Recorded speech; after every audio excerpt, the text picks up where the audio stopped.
નમસ્કાર દર્શક મિત્રો, નિર્માણ ન્યૂઝ ચેનલમાં આપનું સ્વાગત છે। આજે એક એવા મહાનુભાવ સાથે આપને પરિચય કરાવી રહ્યા છે, મુલાકાત કરાવી રહ્યા છે કે જેમને સાંભળવા માટે, જેના શબ્દો ઝીલવા માટે કરોડો ભારતવાસીઓના કાન સતત સરવા હોય છે, બેચેન હોય છે। ઇલેક્શનમાં સામાન્ય રીતે રાજકીય પ્રહારોને એવું બધું થતું હોય છે, પરંતુ હવે એ તબક્કો પસાર થઈ ગયો છે ને હવે થોડાક જ દિવસો બાકી છે કે ભારતનો કર્ણધાર કોણ બનશે, ભારતનો નાથ કોણ બનશે, એ દિવસોને હવે જાજા દિવસો બાકી નથી।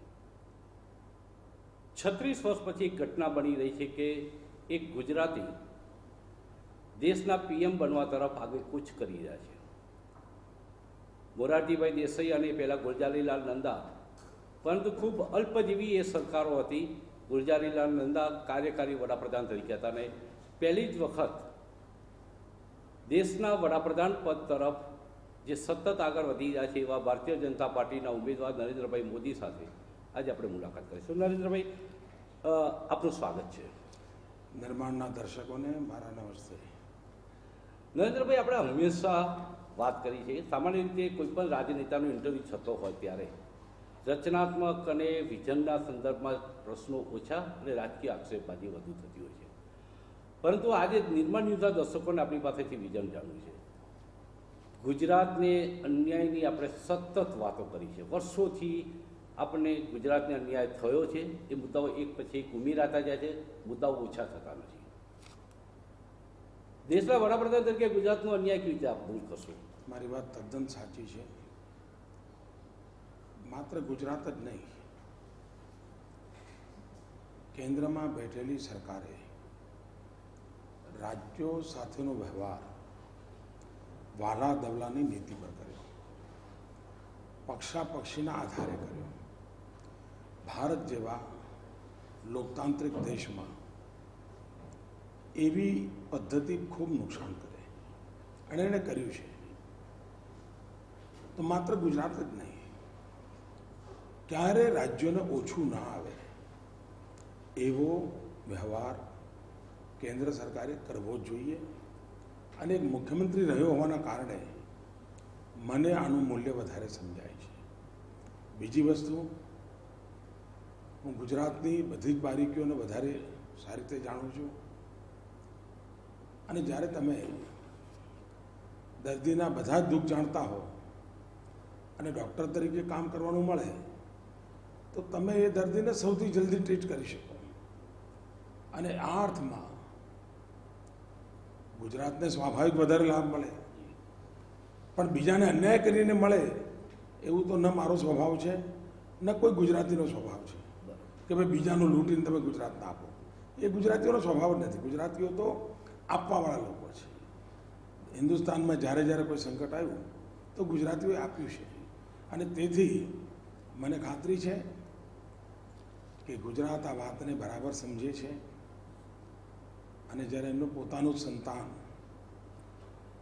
નરેન્દ્ર મોદી, જેને ગુજરાતના લોકોએ ઉછેર્યો છે, ગુજરાતના લોકોએ મોટો કર્યો છે અને ગુજરાતે મને આટલું બધું સમર્થન આપ્યું છે, તો હું આ ગુજરાતનું ઋણ ક્યાંથી ચૂકવી શકવાનો છું? અને આખરે ગુજરાત જ તો મારી શક્તિ રહ્યું છે। સર, પણ નર્મદા ડેમ ઉપર દરવાજા મૂકવાનો મુદ્દો હોય, આપણે સતત બેગરની ભૂમિકામાં આપણે મૂકવામાં આવે છે, આપણી અવહેલના કરવામાં આવે। નર્મદા ડેમના દરવાજા મૂકવામાં વિલંબ થાય એના કારણે ખેતીની જમીન સિંચાઈથી તરફથી દે, કઈ પ્રાયોરિટી? તમારી વાત સાચી છે। જો હમણાં કોંગ્રેસના એક નેતાએ કહ્યું કે મોદી સરદાર સરોવર ડેમની ક્રેડિટ લે છે, આનો શિલાન્યાસ તો પંડિત નહેરુએ કર્યો હતો। અમારો આ જ વાંધો છે કે પંડિત નહેરુના જમાનામાં જેનો શિલાન્યાસ થયો આજે 50 વર્ષ સુધી પત્તો નથી પડતો, એ અમારું દુઃખ છે। અને મેં તો અનેક વાર કહ્યું છે કે સરદાર સરોવર ડેમના નિર્માણની ક્રેડિટ કોઈ એક વ્યક્તિને જતી નથી, કોઈ એક સરકારને જતી નથી, કોઈ એક પાર્ટીને નથી જતી। આ બધાની સામૂહિક યોજના છે, એનો યશ પણ સામૂહિક છે। મોદી એનો યશ ખાટવાનો ના હોય। મારો વાંધો આ છે કે મેં રાજકીય આડખલીઓ કરીને કરવા જેવા કામો કરવા નથી દેતા। તમે વિચાર કરો ઇન્દિરા ગાંધીના સમયે 9 વર્ષ સુધી આ ફાઇલ દબાઈ રાખવામાં આવી હતી. મનમોહન સિંહના જમાનામાં 7 વર્ષ સુધી ફાઇલ દબાઈ રાખી છે. હવે આ કેમ સમજાતું નથી? અને એની પાછળ એમના જે સલાહકાર છે, જે ગુજરાતનું રાજકારણ સંભાળે છે અને જે તમારા વડોદરિયાના ખાસ મિત્ર છે, એમણે આ બધું પાપ કર્યું છે. સૌથી પહેલાં હવે બહુ સ્પષ્ટ બની ગયું છે કે હવેના યુદ્ધ સરહદો પર લડાવવાના નથી અને નોલેજ યુગ આવી રહ્યો છે. જેની પાસે નોલેજ હશે, જેની પાસે નોલેજ પાવર હશે, એ સુપર પાવર બનશે. પણ દેશના યુવાનો એક બાજુ અત્યારે જે શિક્ષણ મેળવી રહ્યા છે, રોજગાર કચેરીમાં નોંધણી કરતી કતારોમાં જોડાવા સિવાય એ બીજું કંઈ કરી શકતા નથી. બહુ મોટો વર્ક છે. સ્કિલ ડેવલપમેન્ટ માટે આપની પોતાની બ્લુપ્રિન્ટ શું છે? એ વાત સાચી છે. સમગ્ર દેશમાં જી ગુજરાતની સ્થિતિ ખૂબ સારી છે. આજે આખા દેશમાં ઓછામાં ઓછી બેરોજગારી હોય તે ગુજરાતમાં છે અને એ ભારત સરકારના આંકડા કહે હું આખા દેશના સંદર્ભમાં કહું. પણ રમૂજ ત્યારે પેદા થાય છે કે કોંગ્રેસ પાર્ટીના આવડા મોટા નેતા, જેને લોકો પ્રધાનમંત્રી બનાવવા માંગે છે, જેમના ભરોસે આખું ચૂંટણી કેમ્પેઇન ચલાવે છે, એવું ભાષણ કરે કે ગુજરાતમાં 27,000 કરોડ બેરોજગાર છે. હવે એમને ખબર નથી ગુજરાતની જનસંખ્યા 6 કરોડ છે, હિન્દુસ્તાનની જનસંખ્યા 100 કરોડ છે. હવે 27,000 કરોડ એટલે જેમને આવું કે તળિયાની માહિતી ના હોય એમની જોડે ડિબેટ શું કરવાની? બીજી બાબત, આખી દુનિયામાં સ્કિલ ડેવલપમેન્ટ એ સૌથી મુખ્ય મુદ્દો છે. આજે ચીન પૂરજોશ આગળ વધ્યું છે. એનું કારણ ગયા 20 વર્ષમાં ચીને સ્કિલ ડેવલપમેન્ટ ખૂબ જોર લગાવ્યું. હમણાં લેટેસ્ટ અમેરિકન પ્રેસિડેન્ટ ઓબામા, આટલો બધો સમૃદ્ધ દેશ છે, એણે એક જ મુદ્દા પર ભાષણ કર્યું અને અમેરિકામાં સ્કિલ ડેવલપમેન્ટ. હિન્દુસ્તાનમાં આપણે નસીબદાર છીએ કે 70 કરોડ કરતાં વધારે લોકો 35થી નીચેની ઉંમરના છે. અગર એમના હાથમાં જો હુનર આપવામાં આવે તો એ દુનિયા બદલી શકે. આપણી બધી શક્તિ એમાં લાગવી જોઈએ. કમનસીબે બોલવામાં તો ભારત સરકાર સ્કિલ ડેવલપમેન્ટ બોલે છે, એમાં એમની સ્કિલ જોરદાર છે, પણ કરવામાં જીરો છે. ભારત સરકારે પ્રધાનમંત્રીની અધ્યક્ષતામાં પહેલાં સ્કિલ ડેવલપમેન્ટ મિશન બનાવ્યું. 3 વર્ષમાં એક મિટિંગ ના કરી, પછી એ કામ બીજાને સોંપ્યું. અત્યાર સુધીમાં અડધો ડઝન કમિટીઓ બની છે.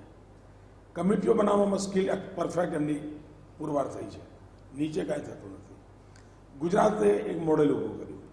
આખરે 6 વર્ષ બગાડ્યા પછી ભારત સરકારે દેશના બધા રાજ્યોને પત્ર લખ્યો કે ભાઈ સ્કિલ ડેવલપમેન્ટ માટે ગુજરાતનું જે મોડેલ છે એ મોડેલ અપનાવવા જેવું છે અને બધા રાજ્યો ગુજરાતના મોડેલનો અભ્યાસ કરે. આવું ભારત સરકારે પત્ર હિન્દુસ્તાનના બધા રાજ્યોને લખ્યો છે.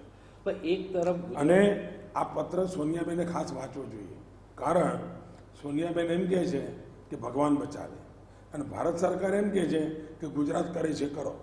મારો પ્રશ્ન આપ થઈ ગયા. હું આ જ પ્રશ્ન ઉપર આવવાનો હતો કે એક તરફ ગુજરાત મોડેલને અનુસરવાનો પત્ર લખાય છે અને બીજી બાજુ ગુજરાત મોડેલને રડારમાં બધા વિરોધીઓ, જેટલા વિરોધીઓ છે, ગુજરાત મોડેલને રડારમાં લઈને એના પર પ્રહાર કરે છે. એમ આમાં મુદ્દો એ ગુજરાતનો નથી. મુદ્દો એ છે કે એમને સૂઝતું નથી કે આ ચૂંટણી લડવી કેવી રીતે, ચૂંટણીના મુદ્દા કેવી રીતે. પહેલાં એમણે એવું નક્કી કરેલું, તમે જોતા હશો 6 મહિના પહેલાંના કોંગ્રેસના નિવેદનો છે કે બસ અમે ભાજપને ભગવાન સદબુદ્ધિ આપે, તાત્કાલિક મોદીને પ્રધાનમંત્રી પદના ઉમેદવાર જાહેર કરી દે. જેવા મોદીને જાહેર કરશે એટલે અમારે તો કેકવોક થઈ જશે, અમારે તો મક્કન પર લકીર કરવાનું થઈ જશે, પછી તો ચૂંટણી અમારા હાથનો ખેલ થઈ જશે. આવું કહેતા હતા. ભાજપે ઘોષિત કર્યું તેમણે અઠવાડિયા સુધી તાલીઓ બજાવી, વાસ હવે તો પતી ગયું, આમ થઈ જશે દેશ. કશું થયું નહીં. અને આજે એમને હવે સૂચતું નથી કે આપણે જે દારૂગોળો તૈયાર કર્યો હતો એ તો અહીંયા ફૂસફૂસવી થઈ જાય છે. નવો દારૂગોળો હૂજતો નથી, મોદીની ઉપર હુમલો થઈ શકતો નથી. દેશભરના લોકોમાં જે જુવાળ આવ્યો છે એ જુવાળની સામે ટકવા માટે એમની પાસે કંઈ છે જ નહીં. સર, એક સમયે રશિયા તરફી આપણી નીતિ હતી. 2 મહાસત્તાઓ સોવિયત યુનિયન અને અમેરિકા બે હતા. સોવિયત યુનિયનના ટુકડા થયા, રશિયા અલગ પડી ગયું, નબળું પડ્યું. સતત વિદેશ નીતિ આપણી જે રહી છે એના કારણે મિત્રો આપણા ઓછા અને દુશ્મનો જાજા થઈ ગયા.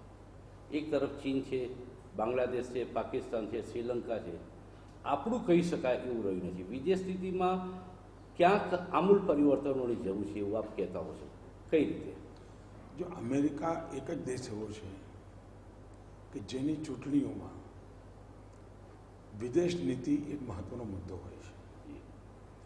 ભારત જેવા દેશની ચૂંટણીમાં વિદેશ નીતિ ક્યારેય મુદ્દો ન હોઈ શકે. આપણો મુદ્દો આ જ હોય કે ભારતની નીતિ શું છે.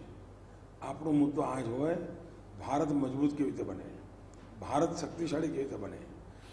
ભારત શક્તિશાળી બને તો મિત્રો આપોઆપ આવે. જી ભારત શક્તિશાળી ના હોય તો મિત્રો ના આવે. જી બહુ સીધી સાદી સમજની વાત છે.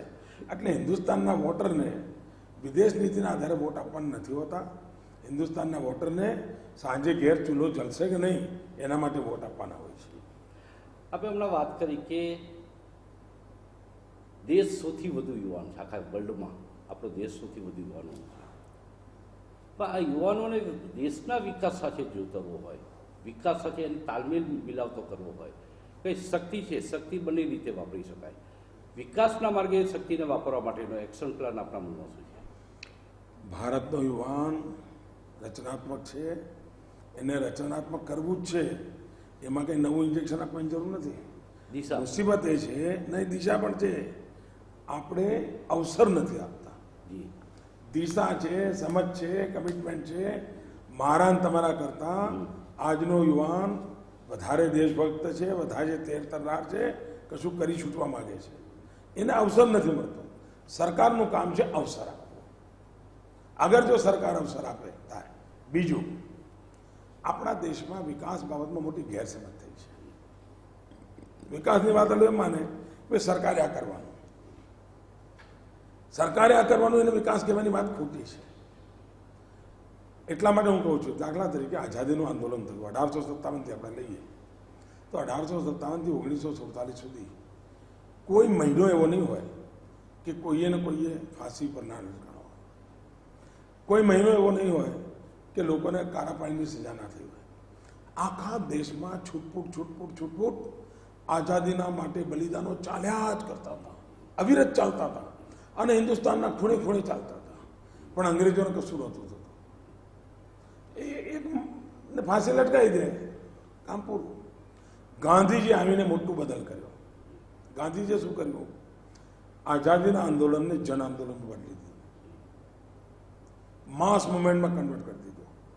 તમે ઝાડુ વારો તો પણ આઝાદી માટે, તમે કોકને ભણાવો આઝાદી માટે, તમે ખાદી પહેરો આઝાદી માટે, તમે પર્યાવરણની રક્ષા કરો આઝાદી માટે. આખી વાતને એટલી બધી એમણે સરળ કરી દીધી ગાંધીજીએ. એને કેમ પહોંચી વળ્યું અંગ્રેજોને આવડી નહીં, જન આંદોલન બનાવી દીધું. એમ વિકાસ પણ સરકાર કરે એના બદલે વિકાસ એક જન આંદોલન બનાવવું જોઈએ. શિક્ષકને પણ લાગવું જોઈએ હું સારું ભણાવું છું, દેશનો વિકાસ કરવો છે. ડૉક્ટરને લાગવું જોઈએ કોઈ બીમાર ન રહે કારણ કે દેશનો વિકાસ કરવો છે. પત્રકારને પણ લાગવું જોઈએ કે મારે સારી વાત કરવી જોઈએ, વિકાસ કરવો છે. પોલિટિશિયનને લાગવું જોઈએ રાજકારણ બાજુમાં રાખો, મારે વિકાસ કરવો છે. આખું જન આંદોલન ઊભું કરવું પડે. અને દરેક માણસને જે હું જે કરું છું ને, હું કચરો મારા ઘરની બહાર નથી નાખતો, કેમ? વિકાસ કરવો છે. હું હવે સ્કૂટર રોંગ સાઈડ નહીં ચલાવું, કેમ? મારે દેશનો વિકાસ કરવો છે. જન મનનો સ્વભાવ બનાવવો પડે. અને મને લાગે છે કે 125 કરોડ દેશવાસીઓ એક ડગલું ચાલે ને એટલે દેશ 125 કરોડ ડગલા આગળ વધી જાય. જી નરેન્દ્રભાઈને જેટલા એંગલથી જોયો છે દરેક એંગલથી અલગ અલગ લાગે છે. રાજકારણમાં પણ નરેન્દ્રભાઈ એક અલગ જ સોચ સાથે હોય છે અને આધ્યાત્મિકની જ્યારે વાત હોય ત્યારે અલગ જ સોચ હોય છે. આ બંનેનો સમન્વય કેવી રીતે કરે છે નરેન્દ્રભાઈ?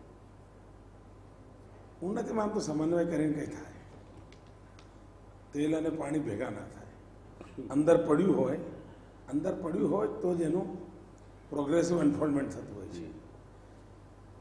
આધ્યાત્મિક રુચિવાળો માણસ પાસે આવે તો એને એમાંથી એક ઉર્જા દેખાય.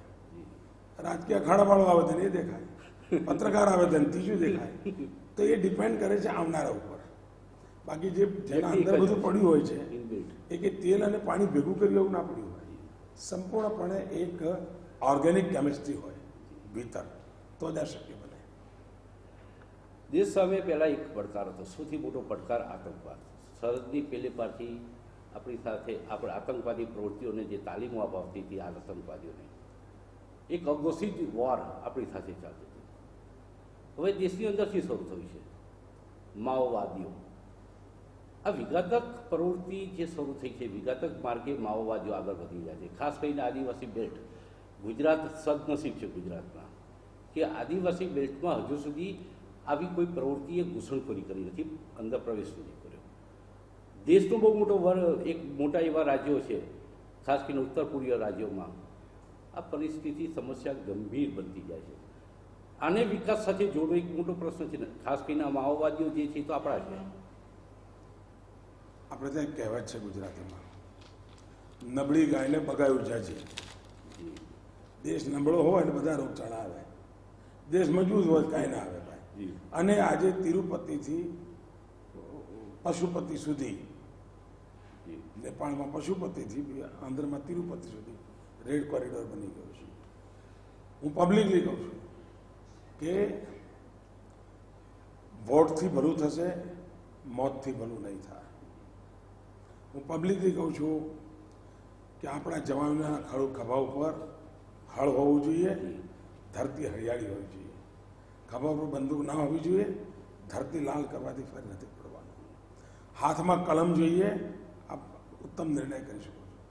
લોકશાહી એક ઉત્તમ વ્યવસ્થા છે આપણા આક્રોશની અભિવ્યક્તિ માટે પણ, સમસ્યાઓના સમાધાન માટે પણ. અને તેથી બમ, બંદૂક અને પિસ્તોલનું રાજકારણ ક્યારેય કોઈ સમાજનું ભલું ન કરે. સમજૂતીનું, સમન્વયનું, વિકાસનું, ભાગીદારીનું આ જ વાત લોકતંત્રના પ્લેટફોર્મ પર આગળ વધવી જોઈએ. ધર્મ આધારિત વોટ બેંકની રાજનીતિની વાત જ્યારે જ્યારે ઉલ્લેખ થાય છે ત્યારે આપણે વિકાસનો મુદ્દો કીધો. આંધ્રમાં ચંદ્રાબાબુ નાયડુ એક વખત વિકાસના મુદ્દાને લઈને ઇલેક્શન લડવા માટે ગયા, પરંતુ પૂરા પ્રયત્નો નહીં હોવાના કારણે ઇલેક્શન હારી ગયા. ગુજરાતમાં એ મોડેલ સક્સેસ ગયું વિકાસનું. ભારતમાં આ વિકાસની રાજનીતિની રણનીતિ સફળ થવા અંગેનો આત્મવિશ્વાસ કેટલો? હિન્દુસ્તાનની જે યંગ જનરેશન છે એને આ ઘીસીપટ્ટી રાજનીતિમાં જરાય રસ નથી. આજથી 25 વર્ષ પહેલાં જે ભાષણો થતા હતા એ જ ભાષણો કોંગ્રેસના મિત્રો અત્યારે કરે છે. એ બધું આઉટડેટેડ થઈ ગયું. એને ડેવલપમેન્ટ જોઈએ છે, એને જોબ જોઈએ છે, એને દુનિયાની અંદર હિન્દુસ્તાન નામ રોશન કરે એવું હિન્દુસ્તાન જોઈએ છે. યંગ જનરેશનનું એસ્પિરેશન સાવ જુદું છે. આ બધા ઘસાપીટા ભાષણોવાળા નેતાઓ એણે હિન્દુસ્તાનની યંગ જનરેશનને આઉટરાઇટ રિજેક્ટ કરી દીધા છે. અને જો હું પણ આવી ભૂલ કરીશ ને તો આ નવજવાનો મને પણ રિજેક્ટ કરશે. ગુજરાતમાં એમણે જોયું છે કે એક જ કામ, good governance development, good governance development. આપે કીધું મને હાર મંજૂર છે, પરંતુ ભાઈ ભાઈ વચ્ચે અંતર પાડવાનું કામ નહીં. વિકાસની રાજનીતિનો ગોળ લઈને આવે અને યુવા મતદારોને આ પસંદ છે એમ આપે વાત કરી. બીજી તરફ વિપક્ષો આક્ષેપ કરે છે કે નરેન્દ્રભાઈ નફરતનું રાજકારણ દેશમાં આગળ વધી રહ્યા છે. એટલે કન્ફ્યુઝ થઈ જાય છે કેટલાક લોકો કે ખરેખર આ વિરોધ પક્ષની પાર્ટી જે કહે છે, વિરોધ પક્ષો કહે છે કે નફરતનું રાજકારણ, અને યુવા મતદારો કહે છે કે ના વિકાસની વાતો કરીએ છીએ. લોકો જરાય કન્ફ્યુઝ નથી. લોકો જરાય કન્ફ્યુઝ નહીં. વિરોધ પાર્ટીઓ કન્ફ્યુઝ છે. એમને કન્ફ્યુઝ કરવા માટેની મહેનત છે. જી. અને આ જે ન્યૂઝ ટ્રેડરો છે એમને જરા મજા આવે છે. જી. પરંતુ નફરતનું રાજકારણ ક્યાં થાય છે એ સમજો. દાખલા તરીકે શું ભારતમાં સેક્યુલરિઝમ એ બંધારણના કારણે આવ્યું છે? કોંગ્રેસનો જન્મ થયો પહેલા 1857માં હિન્દુસ્તાનનો સ્વાતંત્ર્ય સંગ્રામ આ દેશના બધા જ સંપ્રદાયના લોકો ખભે ખભો મિલાવીને લડ્યા હતા. કોંગ્રેસનો જન્મ થયા પછી જ વોટ બેંકની રાજનીતિ, તું અને મુની ભાષા આ શરૂ થઈ. હિન્દુસ્તાનમાં સેક્યુલરિઝમ એ ભારતની સંસ્કૃતિનો ભાગ છે, આપણા પૂર્વજોની હજારો વર્ષની તપશ્ચર્યાનું પરિણામ છે અને ઇતિહાસ સાક્ષી છે. હિન્દુસ્તાને ક્યારે દુનિયામાં ક્યાંય વિસ્તારવાદી વિચારથી કામ નથી કર્યું, ક્યારેય જગતને ધર્મના ઝંડા નીચે લાવવાની કોશિશ નથી કરી, ક્યારેય તલવાર નથી ઉઠાવી. આ ભારતની હજારો વર્ષની સાંસ્કૃતિક વિરાસત છે. ભારતના સેક્યુલરિઝમને, હજારો વર્ષની તપસ્યાથી ઉભા કરેલા સેક્યુલરિઝમને કોઈ નાની મોટી ઘટના ઘટે, કોઈ એકાદ નિવેદન દઈ દે, એનાથી કોઈ આસમાન તૂટી પડતું નથી.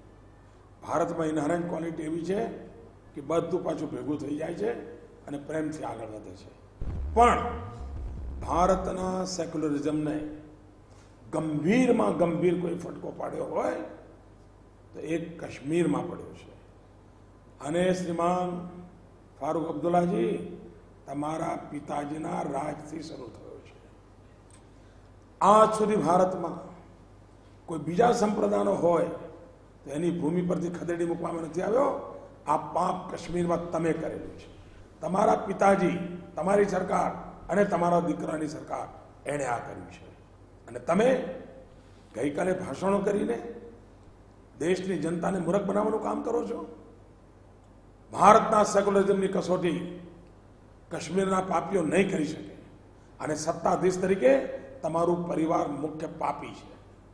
તમે જ ભારતના સેક્યુલરિઝમને ગંભીર ફટકો માર્યો છે.